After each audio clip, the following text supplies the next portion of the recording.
Welcome to the first episode of Richmond's $1 Million Startup Podcast.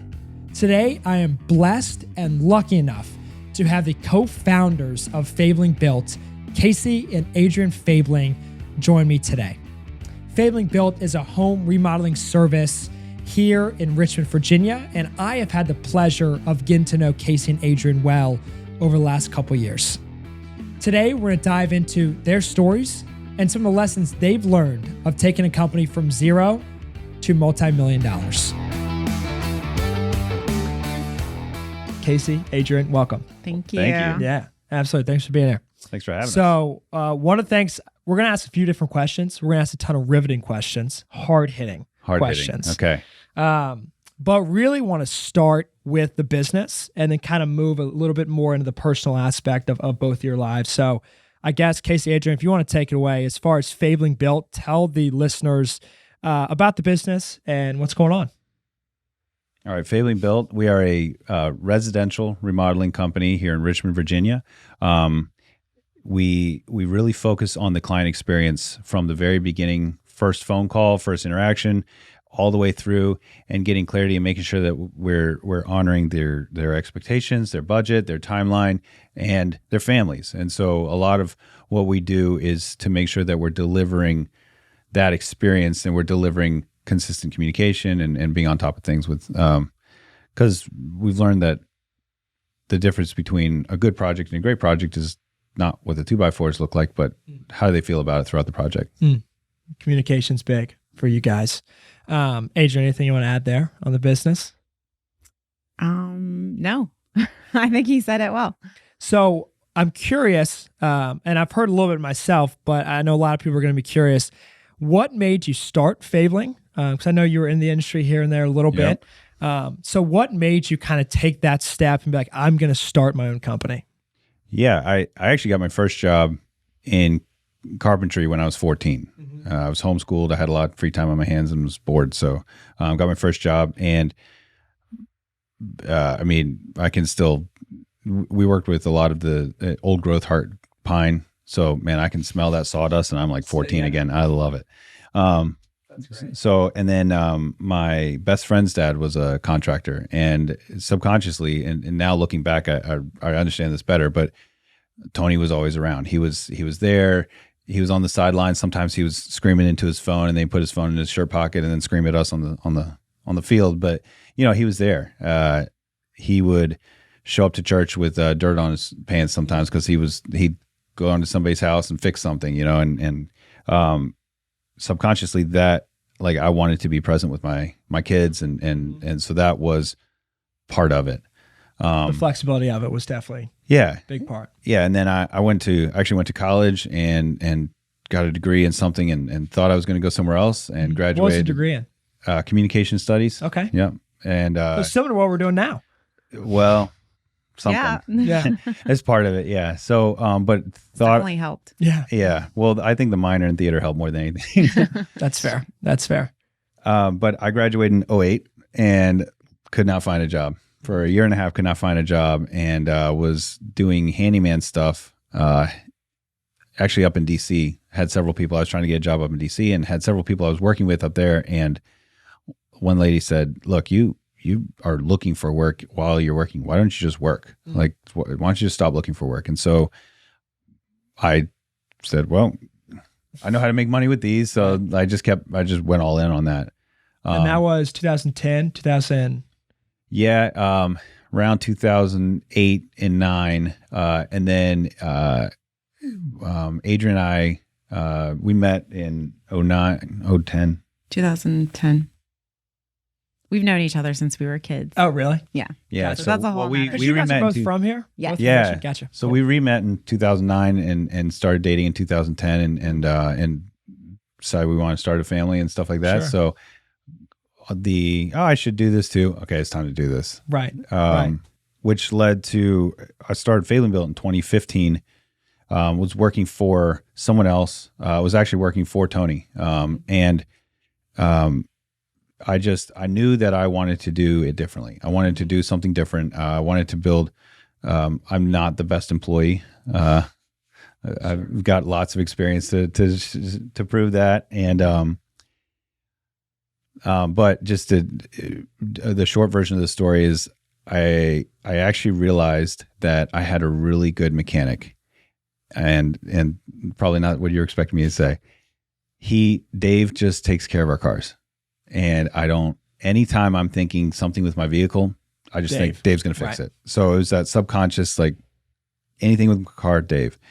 And I realized in conversations, like Tony is that for a lot of people in Louisa, where I grew up. I had built connections here in Richmond and wanted to focus more in Richmond. Mm-hmm. And I said, I want to do that here in Richmond. Mm-hmm. And so it really just got down to being as helpful as possible, serving the needs for the homeowner, but also realizing that we're serving needs for our customers, for our employees, our subcontractors, our vendors, and just saying, okay, realizing what are all these needs, supply these needs, and that in the middle there, that's where business goes really well. Sure. And I know a lot of people that are going to be listening to this podcast are probably aspiring either entrepreneurs or kind of CEOs of their own life and just want to take control.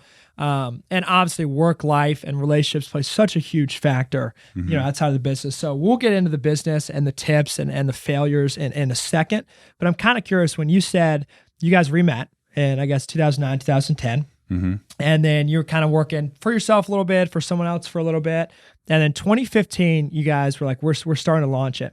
Obviously, it's a big risk to launch a company. I'm curious how you guys went through that process and what was the dialogue between you two, because you were married at this point, 2015.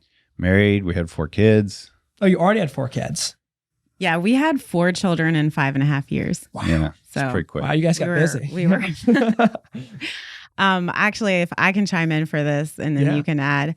At the time, Casey had basically a career in construction that he had always wanted. Mm-hmm. He wanted to work for an experienced contractor that he admired, he looked up to, and he had gotten that job. And he worked there for about a year and had a good salary. And I'm a very much like a steady person. Sure. I really enjoyed the steadiness of that job. Yeah. And he came home one day and just said, I think I need to start my business. I need to be my own boss. Mm-hmm. I need to do this. It's like burning in me. And I was like, no, like, no shot. You can't do this to us. Kids. We have 4 kids. And I had just had Tatum like 2014 in the fall, which is our 4th. And I was like, no, you can't do this. This is like, I just know what it takes to own a business. He had owned a business when we were first together. Mm-hmm. And I'm like, no, like, we can't do this. And he's like, I promise this is good. I know without a doubt I'm supposed to do this. Like, he had this really strong nudge. And I was like, well, with what money? Like, let's get practical. And I think that's 4 kids. Yeah, 4 kids. We don't have like a huge savings to start a business. Mm-hmm. But with Casey, he has such a big heart and passion and drive. And he's a natural entrepreneur. And I always knew that. So he said, look, you got to just trust me. Mm-hmm.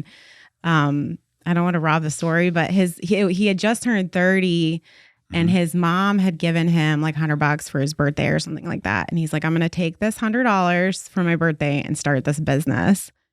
And I was like, okay, all right. Like, we'll see. I was very much like, probably trusting, but in the back of your head, you're like, what is he doing? Devastated that he was walking away from, a salary job with benefits. But so that's how it started. It did. And I took that. So I had $100 in my pocket and $2 change from something. And so 102. We're up to 102. We're exactly up to 102. And that's it. Like, anything else we had was completely committed. That's all I had to play with. And at the time he had a Saab. He was he always wanted a Saab. Little hatchback Saab that I'd always wanted. Truck. I didn't. So and for the first like 3 weeks, when customers, I had a bike rack on top of the Saab. Uh-huh. This thing was a piece. And I would strap a 32-foot ladder on top of it, extended just a little bit past the bumpers on both sides. And when my customers were like, where's your truck? I would say, oh, it's in the shop. It's in the shop. Believe me, I was telling the truth, because that piece of shit I bought 3 weeks later had definitely been sitting in a shop that entire time. Fair. Yeah. But that first month, so this was June, July, I hustled my face off. Oh, I bet. At the end of 3 weeks, I was able to buy a truck with cash. I was able to, and we did $250,000 in the first 6 months in revenue. And what do you attribute that to? Hustling my face off. Yeah. Hustling and relationships that he Right. already. That's a good point. Yeah. I had a lot of built. great relationships. And so there were like 10 people that I was able to call to say, hey, I've started my own business. I'm doing this. Sure. They were like, great. Yeah. Because we've got work. Because you've already built those relationships, and they were like, probably, and they supported you all for it. Yeah. And it's funny because there's some things that I did that first 6 months because I took consultation. I charged for consultations. I did things that we do now that I actually went away from because I was like, I don't need to do that. Actually, that's just good business. Like if you're going to show up and solve problems for people, you need to make sure that you're protecting that time. Sure. Because when I went away from it, I was just running around. I really wasn't doing the best work.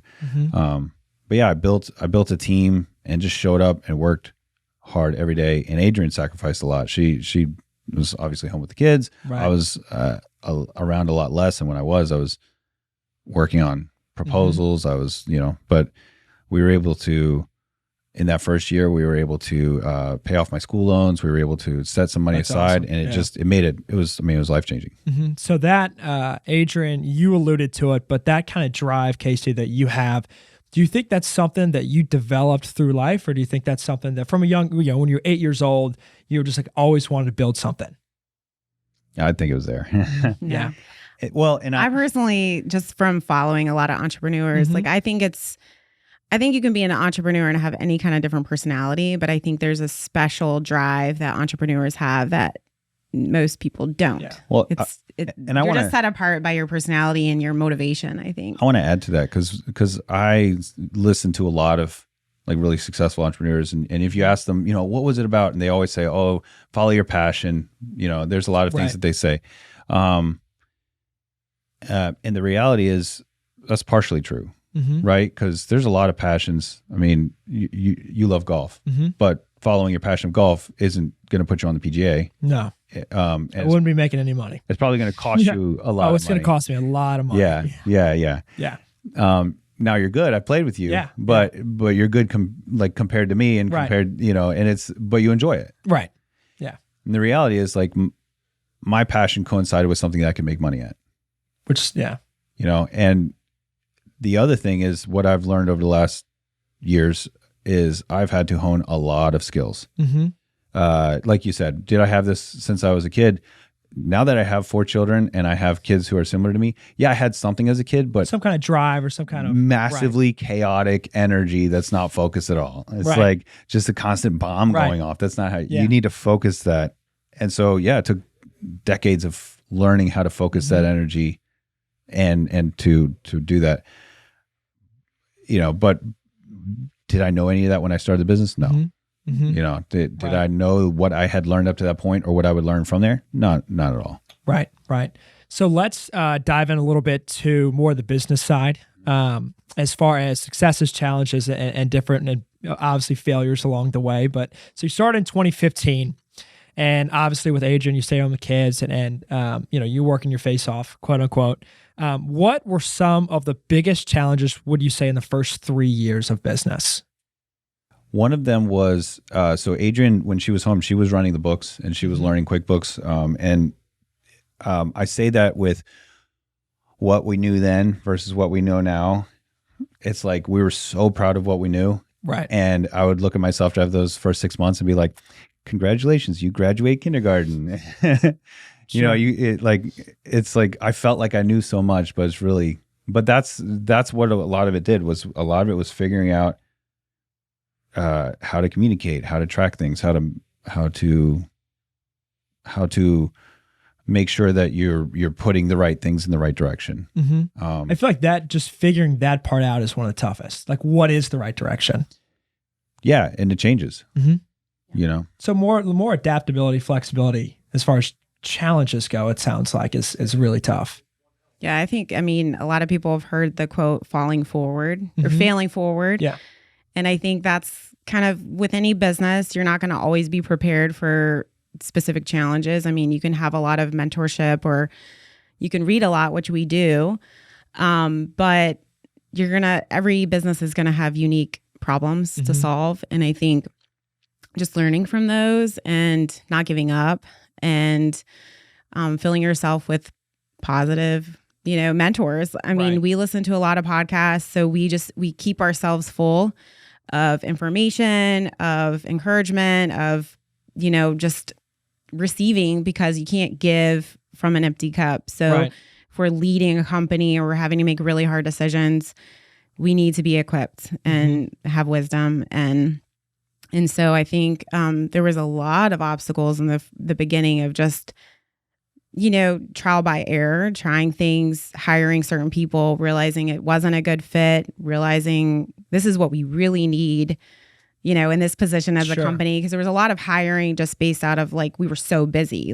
At the beginning, we need we just need employees. We need help. We need this. We need that. And part of that was great because we were growing. We grew really fast, but it also became a problem because we realized we didn't have the right people. And so there was a point in time in our business we had to basically start over in a sense. A couple times. Really? Yeah. Yeah. And so that was a huge challenge, but it was such a good learning experience because, it was realizing that our why, our values were more important than being a big, successful company because we knew in the long run, if our core values stayed central and our why was just in the forefront, then long term we would be really successful, even if it didn't feel we were successful in the moment. Yeah, and she and I were talking this morning about this conversation, and one of the things that resonated with both of us is we didn't realize how lonely some of those moments would feel going through it, and so I've really thought about why is it lonely owning a business or growing a business? You hear a lot of sayings like it's lonely at the top. It's I feel like I'm on an island. Nobody understands. And the reality is, as you're growing a business, you're growing. And growing pains fast. Well, it's not just growing pains. It's fast. So the reality is part of it feels lonely because you don't even recognize who you are at that moment. And there was so many times where our relationship came in jeopardy because of the challenges of the business that had come inside, and our identity has changed multiple times. And sometimes we're here at the office having conversation as business owners, disagreeing, and then I come home and I'm like, "Hey, babe, what's for dinner?" And she's like, "No, you can't talk to me like remember that." How you talked to me in the office? We're not okay right now. And I'm like, nothing's for dinner. That's not. All right, hold on. Let me get Domino's and then we'll talk. Sure. But it's learning. And then, so for me, it's been learning again, how to communicate, how to have those conversations, but also recognizing that I'm responsible for whether it's lonely or not. If I need to reach out to someone to talk about it, I need to do that. Sometimes she's the one I'd talk to. There's been years where I brought so much trash home where I was just unloading on her because I hadn't built those relationships. I hadn't built those mentorships. And so now I have relationships that I go to. I have people I go to. And, I have people that I reach out to, but I also have mentors that I reach out to. And some are people that I work with that I pay them for mentorship. I pay them for access, which that ensures that it's a limited focus set of people. But some, like she said, we listen to a lot of podcasts. I read a lot of books. Sure. In today's connected age, literally anybody you want to can mentor you if they have videotaped or written down in a book their ideas. Right. And so in my current role, I interview a lot, or especially talk with a lot of successful entrepreneurs and business owners. And one of their always biggest challenges are the work and then the family. The work-life balance. And you guys have a unique situation with both of you guys, founding the company and both of you guys working in the company. So I want to hear some tips from you guys, to other entrepreneurs, other people that are grinding and building it, with a family, with kids. What are some of the steps that you guys take to make sure you guys have a good work-life balance? Okay, so for the last, I mean, it's been 7 years. That has kind of evolved. Like there's been seasons where I can remember we had like a good year where we had a date night every week. And we just got that time away, and we post about it on Instagram, like date your spouse, because you need that, like Right. especially with this level of stress, and we have 4 children. It's so important in a relationship to cultivate like that, that time together. That's like not just business. Like we would talk about business because it's inevitable, but we made a lot of efforts to just get away together every week. And then there were times we couldn't. Recently, we've kind of made a rule with each other just because it became such a topic all the time at home, just that there were spaces in our home where we didn't talk about business. So it needed to be really intentional. Like we don't talk about it at the dinner table, or we make that a point that that's our time as a family. We don't bring up business because, I mean, you can always find a reason to talk about the business or situations or, but there needs to be time in your day where you're together as just humans, right? And you're not bringing that into your relationship, right? I think work-life balance is something that people talk a lot about. In my experience, it doesn't work, and it's not even a useful paradigm. For me, it's what she just said is boundaries, setting up clear boundaries. Work-life balance may mean that I'm working a lot. It may mean that I'm putting a ton of energy into work. But when I'm home, and if we protect a space, then I'm not working. Sure. And it was a challenge. Like there was definitely times where we decided, okay, we need to stop talking about work it's like, well, what do we talk about? And it's, and I'm not joking. Like that was, right. For a while we needed to cultivate other ideas, and it couldn't just be about work and the kids. Like it had to be about, and so for us, we did some traveling together, and we had some experiences together. We got away and we changed our environment. And again, this kind of goes back to, as we've grown, your identity, when you start a business, you're a hustler. Well, once you start building a business, you can't be the hustler anymore. And so it wasn't enough for me to just hustle my face off. And now I'm having to build my team, lead my team, and help them be the hustlers and help them be. And that's a completely different role. Empowering others. It requires everything different from me. And so, so the reason I'm saying that is there's different challenges that I'm facing. There's different tools that I'm learning. And it used to be, hey, when you coming home, are you going to come home for dinner? I don't know. I might have, I'm dealing with a water leak. Like a pipe just burst. I'm not sure. Now it's, I don't know. I'm working with this person. I'm helping them navigate through something, the situation, trying to support them to solve it. And so part of that's been a level of understanding, but also understanding that if we have something that's in the schedule for us, I treat it like it's an appointment. I go do it.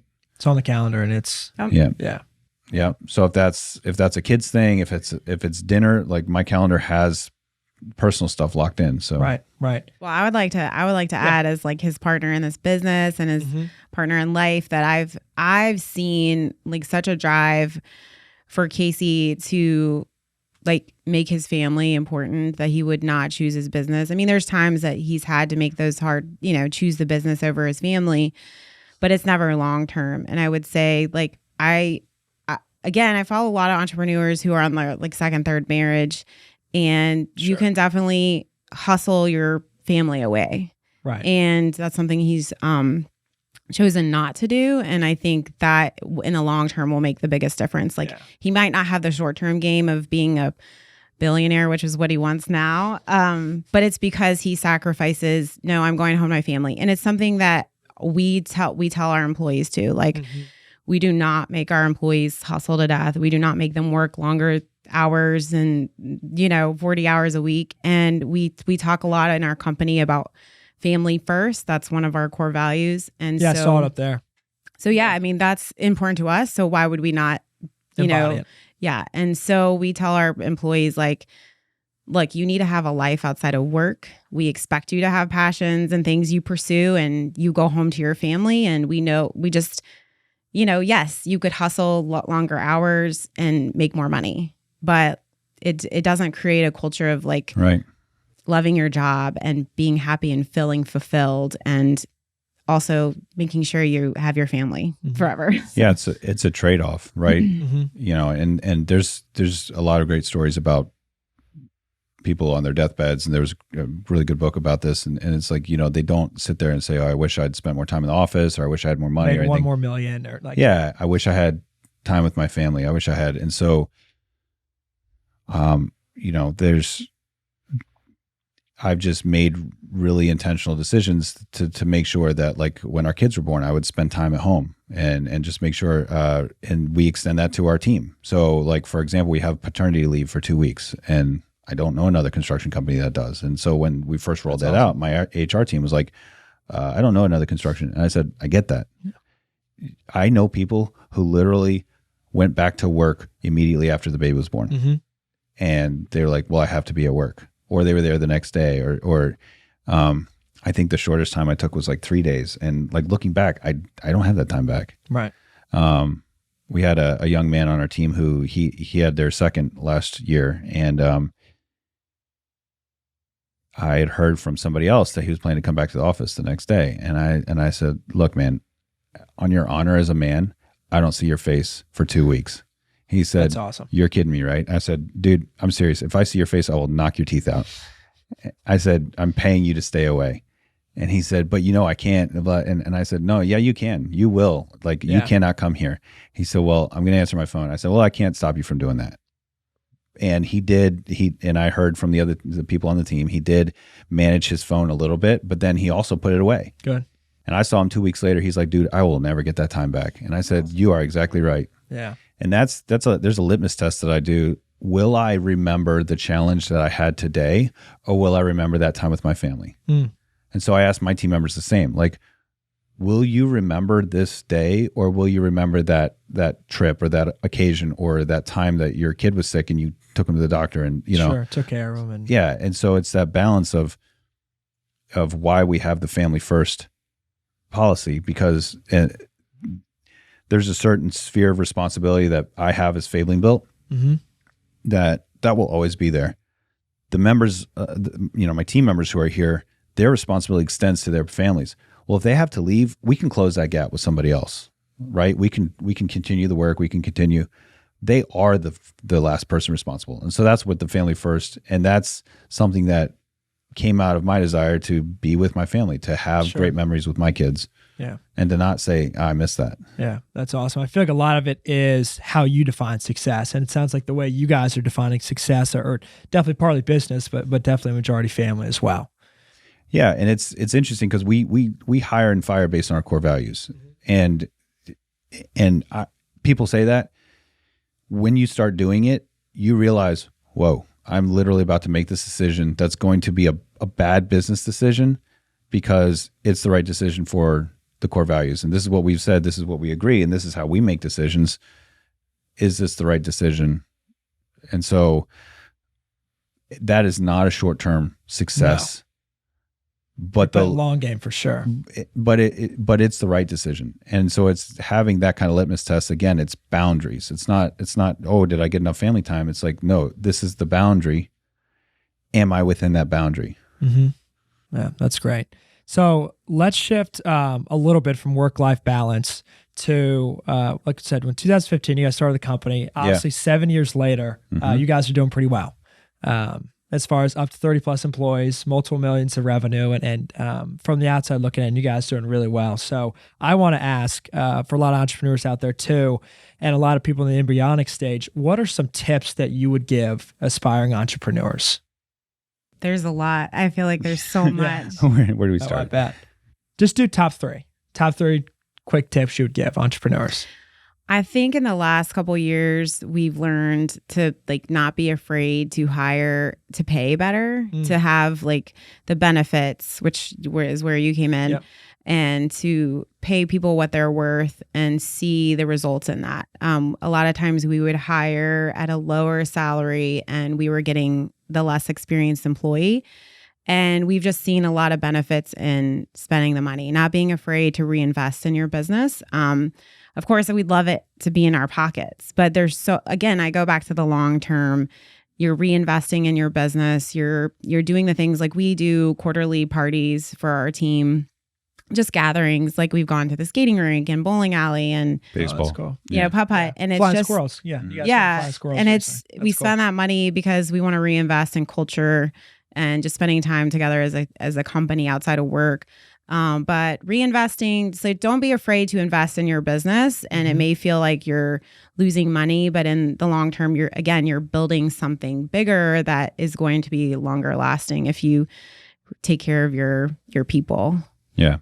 Another thing is, like, I'm gonna fail epically. Like that's just the reality. Right. We're gonna try things and they're not gonna go well. And you know, I've had customers who hate me. I've had employees who hate me. I've got, you know, and it's that's just a reality. But part of the reason for that is because of the passion with which I am pursuing the goals and the dreams I have. And so it's, you know, if you want to try something simple, there's a lot of opportunities to try something and try it in a small environment where you don't have a lot of team members or people you're interacting with. There can be a big upside, but the reality is your risk is the lower your risk, the lower the upside. Right. But the higher your risk, recognizing that there will be major failures along the way. Those major failures will challenge your identity. They will challenge so many different things. And so the amount of work that you can do and just and self-awareness and emotional intelligence to be able to handle that. I heard a great definition of what wisdom is. Wisdom is knowing what to do without having to go through the emotional ride each time. And so, you know, when someone makes a wise decision, it's like, oh, but they're making a decision without the roller coaster of the emotion. Man, that's tough to do sometimes. Yeah. Take the emotions out of it. Well, and you know, and we kind of like, we look at like the stoic business leader or mafia guy or whatever on the movies, but what we're actually seeing is wisdom. We're seeing a decision being made without being jerked through the emotions. But we're emotional people. It's that you can't just be emotionless. It's learning how to process emotions faster. And so for me, learn how to recover as fast as possible, recover from failure as fast as possible, recover from success as fast as possible. Short memory. Yeah, because my second year, I actually hurt the business because the first 12 months were so successful. I said, this is great. And I didn't advance to be the next level of leader. And I actually put the company back down because I didn't do that. And so it's just, you know, take your successes, take your failures, acknowledge them, feel them, and then move on and make decisions, go forward. Yeah. That's awesome. I would also add that lean into your strengths, like know your strengths, know your personality type, but also be really aware of like where your weaknesses are and get a team where they can be like basically just hire better than who you are. Right. I mean, there was times, you know, I had to crank out some QuickBooks knowledge and I had no idea what I was doing, but I had to hustle. Like I had to work so hard to learn QuickBooks for our company. And I just had to step into that like, okay, like this is my strength actually, like numbers. I like all this stuff. I can geek out on it. But it got to a point as we grew as a business, I had to hire somebody higher that knew what they were, you know, like that next level. And Casey's really good at that. He's not really much of a micromanager and he's good at saying, you know, hiring better than who he is. And I think that's key to owning a business is you're always looking to replace yourself, really. Always. I love firing myself. It's a beautiful thing. That's awesome. Yeah. So we bring our you're strengths. good at it, like and I suck at it. I'm fired. I'm done. We're very opposite, like in every single way. So that's worked really well for us. But I imagine somebody that's maybe kind of on their own, I would just say like hire the opposite of you because you need those two minds to really be successful. You can't just have one type of personality. And that's something that's been huge for us here in our business too, is hiring diversity. Diversity is the key to success in a business. And don't be so single-minded to only hire like this type of person or this type of thinker. You need so much to bring to the table to be successful. Right, because you're what a business is solving problems, creating systems, and then repeating that system to success. You know, like a lot of what you do in how you've worked with our business with insurance is, you know, the insurance industry works very repeatably. It's very sustainable.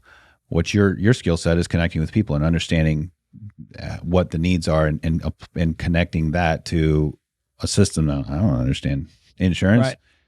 My team asks me, I'm like, yeah, call Christian. I don't know. Right. But that is what's repeatable. And so finding people who are better at, instead of trying to develop your weaknesses, hire for weakness and develop your strengths. The stronger you can get in your strengths, you're actually going to elevate yourself across. So for business owners specifically, like you're solving a problem, your people are trading your knowledge and your experience and your ability to solve that problem for money.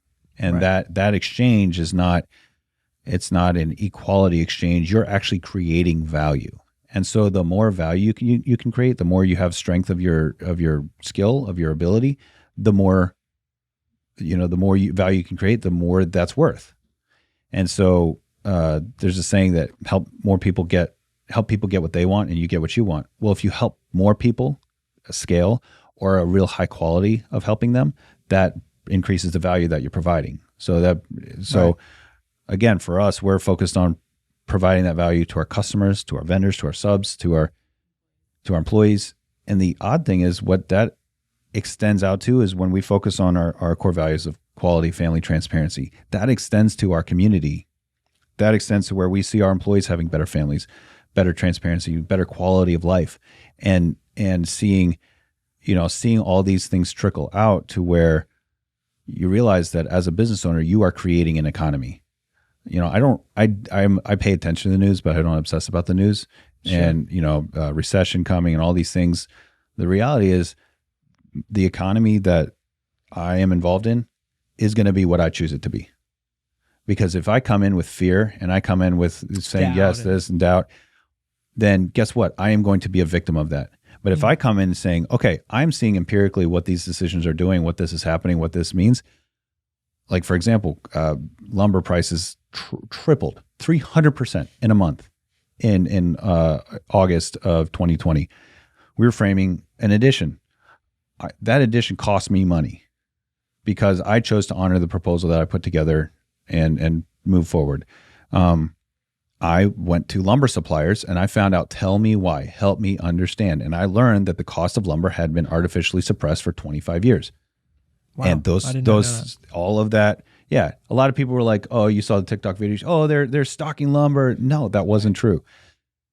There's no trees left. The subsidies and tariffs and other things and had artificially held down the price and all those disappeared and pop. And realistically, if we had stretched back a string 100 years, that's exactly what lumber should have cost. It just surprised us because the disruption in the market caused all those things to go away at once. So I use that specific example to say, well, in COVID, I mean, COVID was one of our busiest years. A lot of people stayed at home. I was home less. Right. So it's just, we had to solve different solutions, but a lot of people who sat at home are like, oh, I don't know how to solve this. They're not in business anymore. We hired, we have times 5 or 6 employees from where we were March of 2020, because we said, hey, we're doing this virtual process of estimating. We're communicating virtually. These are the things that the economy needs right now. Let's grow. Yeah. Yeah. That's awesome. Well, Casey, Adrienne, this has been a great conversation. Really enjoyed it. I'm going to ask one more personal question and then we'll wrap this thing up. I'm going to look at you right away. And this is directed at Adrienne. No, I'll ask both of you guys this. Adrienne first. Out of everyone in your life, could be family, could be someone in the book, an author, could be podcast, whatever. Who do you think in your life has been the most influential? I don't know. Wow. I know, putting you on the spot. Actually, Casey has been very influential in my life. I don't think that I would be who I am today if it wasn't for like his desire and his, like, I'm a steady. I'm the type of person that would clock in, clock out. Like I would never have the dreams and goals that I do now. So I think he's influenced my life the most. Yeah. That's awesome. Yeah. That's awesome. How much did you pay her? How much did you pay her? Say No, I mean that. I mean, I could say a lot, like Ed Milet. I mean, there's a lot of entrepreneurs I follow, but I would say like if anybody's changed my life, it's awesome. him. Yeah. Yeah. That's awesome. Casey? I will I'm going to answer. It's two different people because I had one person that like, this was the person. And then I realized a few months ago that someone has more. And the first person was my grandfather, Todd Moore. He was somebody who a lot of the core decisions that I make here are things that I learned about him or from him. Like for example, he worked for Donnelly that during the Depression, they chose to keep everybody on payroll, Wow. in the 1930s. The Great Depression. Wow. And that's, so when we hit COVID and like, oh, this isn't even a hard decision. Right. We kept everybody on payroll. And, there were things that I have learned from him through osmosis, and the time that I got to spend with him when I was a kid. But the person that I realized who really influenced me the most was, my oldest son, Lucas. And that's something that, again, just when that occurred to me a few months ago, I was like, yes, he was, when I first met him when he was 6 months old. And like, when I first met him, I was like, that kid's awesome. And realizing where that shifted to, I want to be that kid's dad. And the decisions that I made throughout the following years and even the times where business got really hard and that affected even our marriage, to where I said, but I chose to be that kid's dad, and I chose to be, and just how many times that has influenced me. So, so I love him. He's my son, and, That's awesome. he's always known me, and I've always known him. So that's been a really cool. He's a cool kid. Can you like zoom out of my just like zoom in? So, yeah, he's definitely been one of the most influential people in my life. Gosh, that's awesome. What a way to wrap up the podcast. Unbelievable. I didn't look at you because I knew you were crying. Oh man. Thank you guys so much. Last thing I'll say, for our listeners to support you guys or find you guys, I know you have a podcast. Any ways to kind of support you guys at Fabling?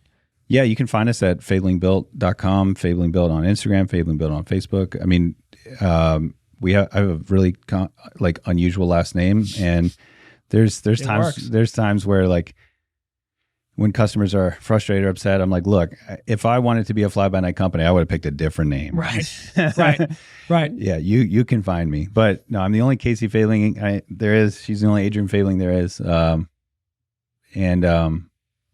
we put a lot out there because I want to make a difference. I talk to people all over the country who are like, oh, when you come to our city? And that's awesome. One day. Yeah. 50 cities, 50 days or something. Maybe a tour. Yeah. Iron Cowboy. Hey, yeah. I'm getting ready. I'm going to meet him in a couple months. Oh, that's cool. Let me know how that goes. Well, seriously, thank you guys again. This has been great. And we'll talk to you guys soon. Thank you, Christian. Yeah, absolutely.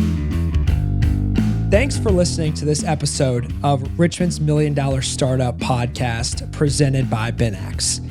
BenX is a benefit consulting firm that brings clarity to the employee benefits world. They have simplified the process for both employers and employees so they can make better healthcare decisions. Learn more about BenX by visiting benxconsulting.com. If you're enjoying listening to this podcast, please consider sharing the show with some people in your life. This will allow us to continue sharing the stories and insights from Richmond's top young entrepreneurs.